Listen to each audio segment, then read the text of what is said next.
ओम शांति। आज 8 नवंबर 2021 की मुरली में बाबा ने कहा, मीठे बच्चे, शिव बाबा का बनकर कोई भी भूल नहीं करना। भूल करने से बाप का नाम बदनाम कर देंगे। आज की मुरली का प्रश्न है, सबसे बड़ी प्रवृत्ति किसकी है और कैसे? उत्तर है, शिव बाबा की सबसे बड़ी प्रवृत्ति है। भक्ति में जब सब त्वमेव माता च पिता कहकर पुकारते हैं तो प्रवृत्ति वाला हुआ ना। परंतु जब तक वह साकार में न आए तब तक उनकी कोई प्रवृत्ति नहीं, क्योंकि ऊपर में तो आत्माएं बाप के साथ निराकारी रूप में रहती है। जब साकार में आकर इनमें प्रवेश करते हैं तो सबसे बड़ी प्रवृत्ति है। अब सुनते हैं मुरली विस्तार से। ओम शांति। भारत खास और दुनिया आम यह नहीं जानते कि बेहद का बाप निर्वृत्ति वाला है या प्रवृत्ति वाला। जब बाप आते हैं तो बच्चे कह बुलाते हैं, क्योंकि उनको पुकारा भी जाता है, त्वमेव माता च पिता त्वमेव। तो गृहस्थी बन जाते। वहाँ तो सब जानते हैं शिव निराकार है, बल शिव का आकार है, परंतु बाल बच्चे तो नहीं हैं। अगर है भी तो सब आत्माएं बच्चे हैं, सब एक जैसे बच्चे हैं, इसलिए समझते हैं सब परमात्मा हैं। आत्मा भी बिंदी रूप है, परमात्मा भी बिंदी रूप है। गृहस्थी लोग भी गाते हैं, त्वमेव माता च पिता त्वमेव। सन्यासी निवृत्ति मार्ग वाले कह देते, परमात्मा ब्रह्म है, वह त्वमेव माता च पिता नहीं कहेंगे, उनका मार्ग अलग है। यह भी भूल से लक्ष्मी नारायण के आगे जाकर महिमा गाते हैं, त्वमेव माता च पिता त्वमेव, या कहेंगे अच्युतम केशवम। भक्ति मार्ग में स्तुतियां तो अथाह गाते हैं। वास्तव में परमात्मा बाप है, उनसे वर्षा कैसे और क्या मिलना है। तुम बच्चे जानते हो वह बाप भी है, दादा भी है, बड़ी माँ भी है, प्रजापिता भी है। इस द्वारा कहते हैं बच्चे, मैं तुम्हारा बाप भी हूँ, फिर मुझे भी प्रवृत्ति मार्ग में आना पड़ता है। यह मेरी युगल भी है, बच्चा भी है। जब इनमें प्रवेश करता हूँ तब प्रवृत्ति वाला बन जाता हूँ। मुझे ही सुप्रीम बाप, सुप्रीम टीचर, सुप्रीम गुरु भी कहते हैं। गुरु गाइड करते हैं मुक्ति के लिए। वह तो है सब झूठ, यह है सत्य। अंग्रेजी में परमात्मा को ट्रुथ कहते हैं, तो ट्रुथ क्या आकर सत्य बताते हैं, यह किसको पता नहीं। हम तुमको भी पता नहीं था, तो जैसे नई बात हो गई ना। वह ज्ञान का सागर सचखंड स्थापन करने वाला है, जरूर कभी सच बता के गया है, तब ही तो गायन है। सचखंड को हेविन कहते हैं, वहाँ डीटी सावरंटी दिखाते हैं। अभी है पुरानी दुनिया, फिर नई दुनिया होने वाली है। पुरानी दुनिया को आग लगनी है। स्थापना के समय बाबा कहते हैं पुरानी दुनिया को आग लगनी है। स्थापना के समय विनाश भी गाया जाता है। करण करावन हार परमात्मा गाया हुआ है। ब्रह्मा द्वारा स्थापना करते हैं, कैसे कराते हैं वह तो खुद ही आकर बताएंगे। मनुष्य कुछ भी नहीं जानते। कहते हैं परमात्मा करण करावन हार है, और फिर ड्रामा का भी पत्ता पड़ गया। ठीक है ना, ड्रामा का भी पता पड़ गया ना। कलयुग अंत, सतयुग आदि, इस संगम को ही ऊंच मानना चाहिए। कलयुग के बाद आता है सतयुग, कलयुग के बाद आता है सतयुग। फिर नीचे उतरना होता है। स्वर्ग नर्क गाया हुआ है। मनुष्य मरते हैं तो कहते हैं स्वर्गवासी हुआ। जरूर कोई समय स्वर्गवासी हुए हैं। यह खास भारतवासी ही कहते हैं, क्योंकि जानते हैं भारत सबसे प्राचीन है, तो जरूर यही हेवन होगा। बातें कितनी सहज है, परंतु ड्रामा अनुसार समझते नहीं हैं। तब तो बाप आते हैं समझाने, पुकारते भी हैं बाबा आओ। आपस में जो नॉलेज है वह आकर हमें दो, पतितों को पावन बनाने आओ। फिर कहते हैं हमारा दुख हरकर सुख दो, परंतु यह पता नहीं कि क्या नॉलेज देंगे, क्या सुख देंगे। अब तुम बच्चे जानते हो वह बाप है, तो जरूर बाप से रचना हुई होगी। फादर माना रचता। बच्चे ने फादर कहा तो क्रिएशन ठहरे। क्रिएशन भी जरूर कहाँ से पैदा हुई होगी। फिर बच्चों को प्रॉपर्टी भी दी होगी। यह तो कॉमन बात है। इसलिए ही मुझको त्वमेव माता च पिता त्वमेव कहते हैं। तो बाबा बड़ा गृहस्थी हुआ ना। बुलाते भी हैं हे माता पिता आओ, आकर पावन बनाओ। अब फादर तो है, परंतु मदर बिगर रचना कैसे हो सकती। यह फिर यहाँ रचना बाबा कैसे रचते हैं, यह है बिल्कुल नई बात। यहाँ भी बहुतों की बुद्धि में ठहरता नहीं है और सब जगह सिर्फ परमात्मा को फादर कह बुलाते हैं। यहाँ दोनों हैं मदर फादर, तो प्रवृत्ति मार्ग हुआ ना। वहाँ सिर्फ फादर कहने से उन्हों को मुक्ति का वर्षा मिलता है। वह आते भी पीछे हैं, यह तो सब जानते हैं। क्रिश्चियन धर्म के आगे बौद्ध धर्म था, उनके आगे इस्लामी धर्म था। इस सीढ़ी में और धर्म तो है नहीं, इसलिए गोले के बाजू में रखना चाहिए। यह है पाठशाला। अब पाठशाला में सिर्फ एक किताब थोड़ी होगा, पाठशाला में तो मैप्स भी चाहिए। वह जिस्मानी विद्या तो काम में नहीं आएगी। मैप्स से मनुष्य झट समझ जाएंगे। ये तुम्हारी मुख्य मैप्स है। कितना विस्तार से समझाया जाता है, कितना विस्तार से समझाया जाता है, फिर भी पत्थर बुद्धि समझते नहीं। बाबा ने समझाया है प्रदर्शनी में त्रिमूर्ति पर ही पहले समझाना है। यह तुम्हारा बाबा है, वह दादा है। ज्ञान कैसे देवें, वर्षा कैसे देवें, भारतवासियों को ही वर्षा मिलना है। परम पिता परमात्मा ब्राह्मण देवता क्षत्रिय तीन धर्म की स्थापना करते हैं। ब्रह्मा द्वारा ब्राह्मणी रचते हैं। यह है यज्ञ। इसको कहा जाता है रुद्र ज्ञान यज्ञ। और भक्ति मार्ग के जो यज्ञ है वह देरी से शुरू होते हैं, क्योंकि पहले पहले होती है शिव की पूजा, फिर देवताओं की पूजा। उस समय कोई यज्ञ नहीं होता, बाद में यह यज्ञ करना शुरू करते हैं।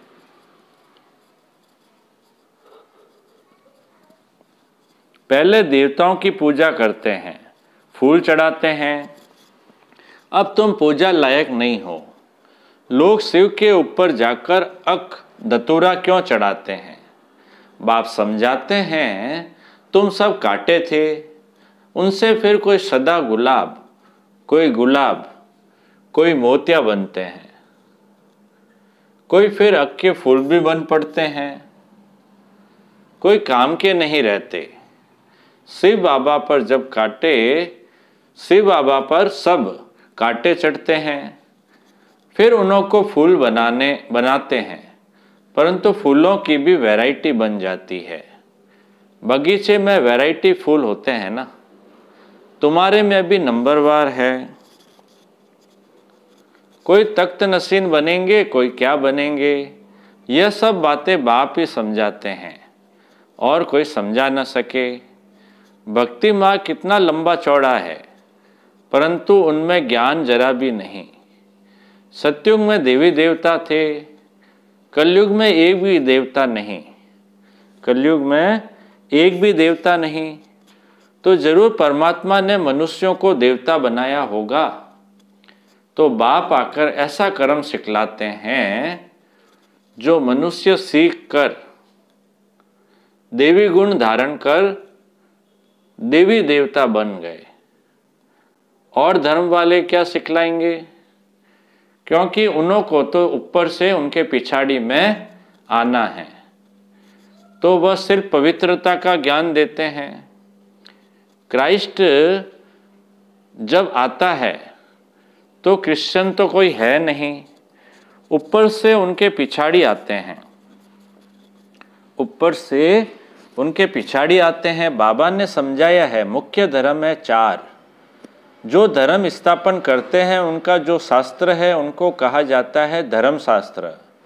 तो मुख्य है 4 धर्म, बाकी सब है छोटे छोटे धर्म जो वृद्धि को पाते रहेंगे। इस्लामी धर्म का शास्त्र अपना,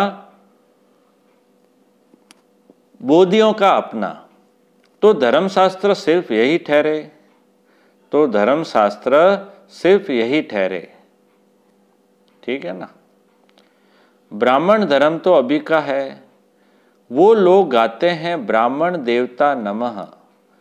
तो उन ब्राह्मणों को समझाना है कि परमात्मा जब ब्रह्मा द्वारा आकर ब्रह्मा मुख, क्या समझाना है ब्राह्मणों को कि परमात्मा जब ब्रह्मा द्वारा आकर ब्रह्मा मुख वंशावली रचते हैं, वही सच्चे ब्राह्मण हैं।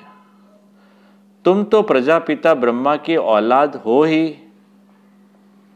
तुम तो प्रजापिता ब्रह्मा की क्या है? हम सब, बाबा कहते हैं तुम तो प्रजापिता ब्रह्मा की औलाद हो ही नहीं, तुम सिर्फ अपने को ब्राह्मण कहलाते हो, ठीक है ना। हम क्या कहलाते हैं? अपने को ब्राह्मण, परंतु अर्थ नहीं जानते। ब्रह्मा भोजन जब खाते हैं तो संस्कृत में श्लोक पढ़ ब्रह्मा भोजन की महिमा गाते हैं, महिमा सारी फालतू करते हैं। उनसे पूछना चाहिए कि तुम ब्राह्मण कैसे ठहरे? पहले तो ब्रह्मा चाहिए जिस द्वारा परमात्मा सृष्टि रचे, तो सच्चे ब्राह्मण हो तुम। ब्राह्मणों को तो चोटी दिखाते हैं ना, विराट रूप में फिर ब्राह्मण दिखाते नहीं, तो ब्राह्मण आए कहाँ से? तुम अपने को ब्राह्मण कहलाते हो, तो परमात्मा जब आकर ब्रह्मा द्वारा नई रचना रचे तब ब्राह्मण हो, फिर ब्राह्मण ही देवता बनते हैं।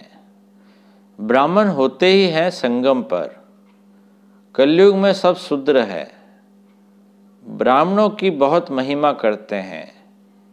यह सब बातें बाबा समझाते हैं। अल्फ बे बात सही है, बाकी है डिटेल। अल्फ बे बात सही है, बाकी है डिटेल। बाबा कह देते तुम कोई भगत हो, बाकी बाबा कब गुस्सा आदि नहीं करते हैं। बाप समझानी तो देगा ना, क्योंकि बच्चे अगर भूल करते हैं तो नाम बदनाम किसका होगा? शिव बाबा का। इसलिए बाबा बच्चों के कल्याण अर्थ शिक्षा देते हैं। बाबा बच्चों के कल्याण अर्थ शिक्षा देते हैं। समझो इनसे कोई भूल हो जाती है तो भी उनको सुधारने के लिए ड्रामा में नूंद है, उससे भी फायदा निकलेगा, क्योंकि यह बड़ा बच्चा है ना, सारा मदार इस पर है, इनसे कोई नुकसान नहीं होगा। ये कहते हैं ऐसे करो तो कर देना चाहिए, तो नुकसान से भी फायदा निकल आएगा। नुकसान की कोई बात नहीं, हर बात में कल्याण ही कल्याण है। कल्याण भी ड्रामा में था, भूले तो सबसे होती रहेगी, परंतु अंत में कल्याण तो कोई भी हालत में होना है, क्योंकि बाप है, क्या है बाप? कल्याणकारी, सबका कल्याण करता है। सबको सदगति दे देते हैं। अब सबकी कयामत का समय है। पापों का बोझा सबके सिर पर है, तो सबका हिसाब किताब चुकता होगा। सजाएं मिलने में देरी नहीं लगती है।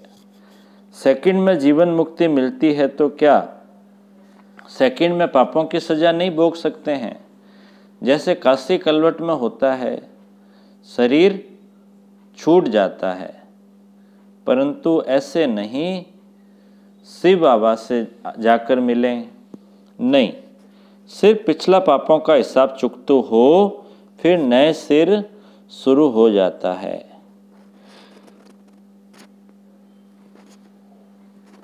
बीच से कोई वापस जा नहीं सकता।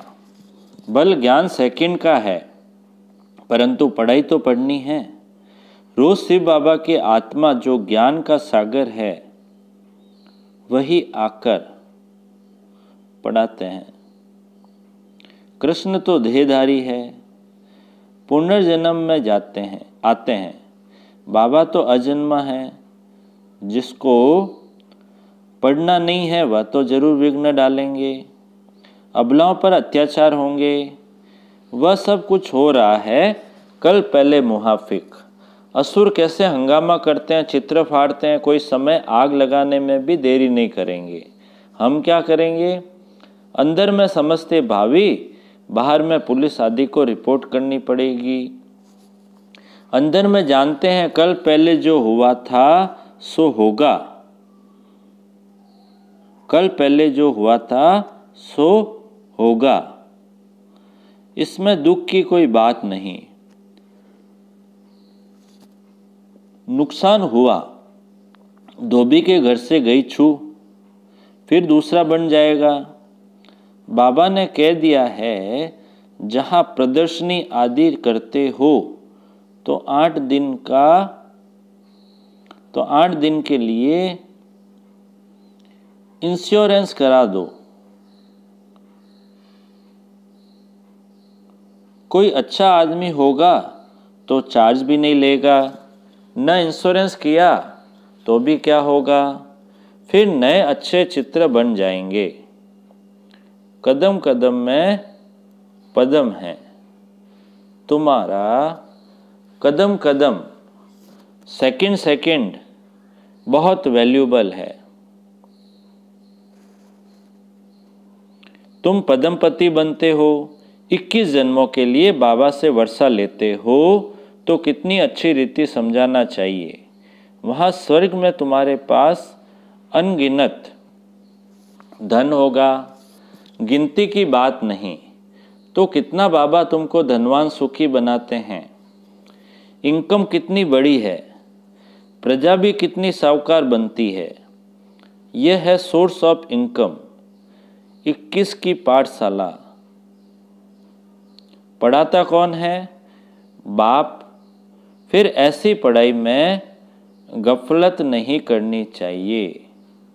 फिर ऐसी पढ़ाई में गफलत नहीं करनी चाहिए। अच्छा, बाप दादा बोले, मीठे मीठे सिकिलदे बच्चों प्रति मात पिता बाप दादा का याद प्यार और गुड मॉर्निंग। रूहानी बाप की रूहानी बच्चों को नमस्ते। हम रूहानी बच्चों की रूहानी बाप दादा को याद प्यार, गुड मॉर्निंग और नमस्ते नमस्ते नमस्ते। सदा रहेंगे हंसते हंसते, बन जाएंगे फरिश्ते। वाह बाबा वाह, वाह मेरा भाग्य। अब धारणा के लिए मुख्य सार में पहला पॉइंट है, सदा स्मृति रहे कि इस कल्याणकारी युग में हर बात में कल्याण है। हमारा अकल्याण हो नहीं सकता। हर बात में कल्याण समझ सदा निश्चिंत रहना है। दूसरा, सदा गुलाब बनने के लिए पढ़ाई पर पूरा पूरा ध्यान देना है। पढ़ाई में गफलत नहीं करनी है। अक का फूल नहीं बनना है। मीठे बाबा का मीठा मधुर वरदान, सबको रिगार्ड देते हुए अपना रिकॉर्ड ठीक रखने वाले सर्व के स्नेही भव। सबको रिगार्ड देते हुए अपना रिकॉर्ड ठीक रखने वाले सर्व के स्नेही भव। विस्तार है, जितना जो सभी को रिगार्ड देता है उतना ही अपने रिकॉर्ड को ठीक रख सकता है। दूसरों का रिगार्ड रखना अपना रिकॉर्ड बनाना है। जैसे यज्ञ के मददगार बनना ही मदद लेना है, वैसे रिगार्ड देना ही रिगार्ड लेना है। एक बार देना और अनेक बार लेने के हकदार बन जाना। वैसे कहते हैं छोटों को प्यार और बड़ों को रिगार्ड दो, लेकिन जो सभी को बड़ा समझकर रिगार्ड देते हैं वह सबके स्नेही बन जाते हैं। इसके लिए हर बात में पहले आपका पाठ पक्का करो। स्लोगन, बाप दादा की मिली हुई शिक्षाएं समय पर याद आना ही तीव्र पुरुषार्थ है। बाप दादा की मिली हुई शिक्षाएं समय पर याद आना ही तीव्र पुरुषार्थ है। अच्छा, ओम शांति।